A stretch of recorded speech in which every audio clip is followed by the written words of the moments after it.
सभी को राधे राधे, हरे कृष्णा। आपके अपने YouTube चैनल प्रेम भक्ति में आपका फिर से एक बार स्वागत है। और इसी के साथ आज हम सुनेंगे, जिनका कोई नहीं होता उनके भगवान होते हैं। तो आइए मन में करते हैं श्री हरि का ध्यान और सुनते हैं इस कहानी को। किशोर का जन्म एक संपन्न परिवार में हुआ था। उनके पिता नगर के प्रसिद्ध सेठ थे। परिवार में कोई कमी नहीं थी। किशोर के दो बड़े भाई थे जो पिता के व्यवसाय में उनका हाथ बटाते थे, किंतु किशोर के लिए सब कुछ ठीक नहीं था। किशोर जन्म से ही नेत्रहीन था, अंधा था। इस कारण उसका सारा जीवन घर में ही व्यतीत हुआ था। उसको घर में ही सभी सुख साधन उपलब्ध रहा करते थे। नेत्रहीन के अतिरिक्त किशोर के लिए एक और कष्टकारी स्थिति थी कि उसकी छोटी अवस्था में ही उसकी माँ का निधन हो गया था। यद्यपि किशोर के पिता और उसके बड़े भाई उसे अत्यंत प्रेम करते थे, उसे सभी सुख सुविधाओं का ध्यान रखते थे, किंतु व्यापार की व्यस्तता के कारण घर में अधिक समय नहीं दे पाते थे। किशोर का जीवन सेवकों के सहारे ही चल रहा था, जिस कारण किशोर के मन में विरक्त उत्पन्न होने लगा था। वह ठाकुर जी के ध्यान में लीन रहने लगा। धीरे धीरे ठाकुर जी के प्रति उसकी भक्ति बढ़ती चली गई। अब उसका सारा समय ठाकुर जी के ध्यान भजन कीर्तन में ही लगा रहता था। उसके पिता और उसके भाई को इससे कोई आपत्ति नहीं थी। उन्होंने उनको कभी इस कार्य को करने के लिए नहीं रोका, किंतु समय की गति को कौन रोक सकता है। समय आने पर दोनों बड़े भाइयों का विवाह हो गया और सब कुछ ठीक चल रहा था। लेकिन धीरे धीरे किशोर की भाभियों को किशोर घर में खटकने लगा। किशोर भी अब युवा हो चुका था। उसकी दोनों भाभी किशोर की सेवा बिल्कुल करना पसंद नहीं करती थी। पहले तो वह इस बात को मन में छुपाए रखती, किंतु धीरे धीरे इस बात ने किशोर के प्रति ईर्ष्या का भाव ले लिया। अपनी भाभियों की इन भावनाओं को देखकर वह बहुत दुखी रहता था। धीरे धीरे ईर्ष्या विकराल रूप धारण करती जा रही थी। कुछ दिन बाद किशोर के पिता का भी देहांत हो गया। अब किशोर पूर्ण रूप से अपने भाई और भाभियों पर निर्भर था। भाइयों का प्रेम अब भी उसके प्रति वैसा ही बना था, किंतु त्रिया चरित्र के आगे किसी की नहीं चली।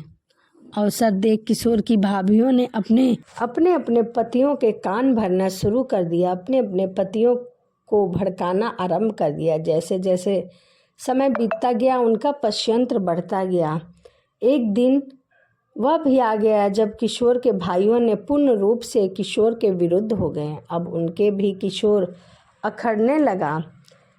अब करे तो क्या करे। हृदय में तो ठाकुर जी की भक्ति में लीन रहता था किशोर। वह अपने भाइयों और भाभियों के प्रति मन में किसी प्रकार की शंका नहीं रखता था, किंतु ऐसा कब तक चलता। आखिर एक दिन भाइयों की पत्नियों ने अपने पतियों को समझाया कि इस नेत्रहीन के मोह में क्यों फंसे हो, इससे मुक्ति प्राप्त करो, अन्यथा एक दिन तुमको अपनी संपत्ति इसके साथ बांटनी पड़ेगी।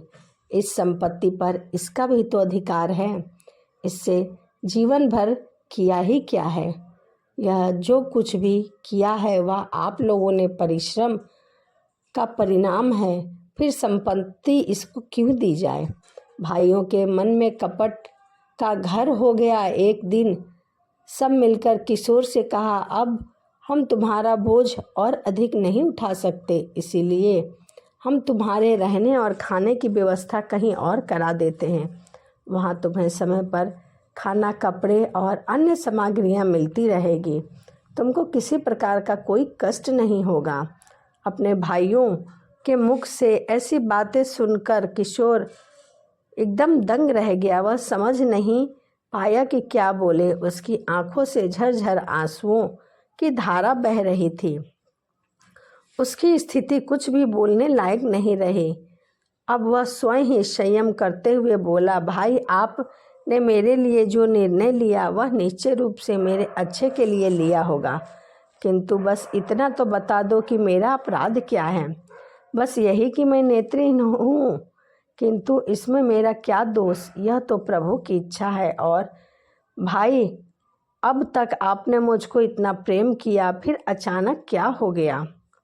भाइयों के पास इसका कोई उत्तर नहीं था। वह उसको छोड़कर चले गए। अब किशोर पूर्ण रूप से अनाथ हो चुका था, किंतु ऐसा नहीं था। जिसका कोई नहीं होता उसके भगवान होते हैं।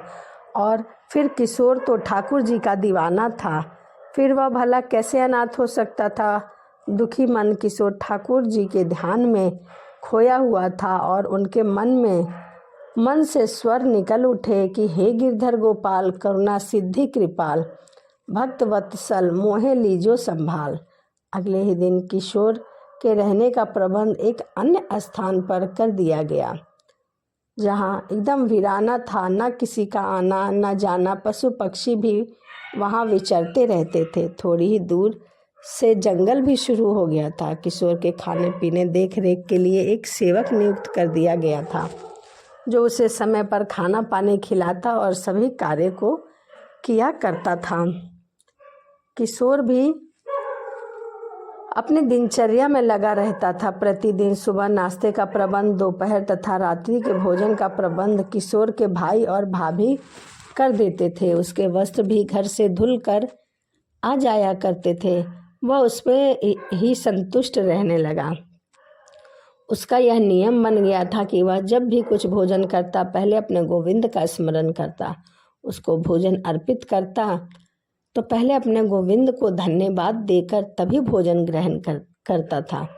यह उसका नियम बन चुका था। यह चक्र कुछ दिन तक चलता रहा। उसके बाद उनको किशोर का यह प्रतिदिन का खाना, वस्त्र, यह सब भी खटकने लगा। अब भाभीियों ने पस यंत्र रचा। उन्होंने किशोर को समाप्त करने की योजना बनाई। अगले दिन रात्रि में भोजन में विष मिलाकर सेवक के हाथ से भिजवा दिया।